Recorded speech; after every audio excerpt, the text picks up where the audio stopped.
जो आदमी चाहता है कि अल्लाह ताला क़यामत के दिन उसके गुनाहों को माफ़ करे, उसकी ख़ताओं को माफ़ करे, तो ज़रूरी है कि लोग जब गलतियां करें वो आदमी लोगों को माफ़ करता रहे, लोगों की ख़ताओं पर, लोगों की नागवारियों पर लोगों को माफ़ करे।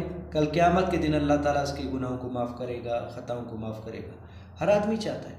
तो मेरा जी दोस्तों, अल्लाह ताला ने कुरान पाक में फ़रमाया वल काज़िमीनल गैज़ वल आफ़ीना लिन्नास वल्लाहु युहिब्बुल मुहसिनीन, को गुस्से को पी जाने वाले, लोगों को माफ़ करने वाले और लोगों पर एहसान करने वाले, अल्लाह ताला इनको पसंद करता है।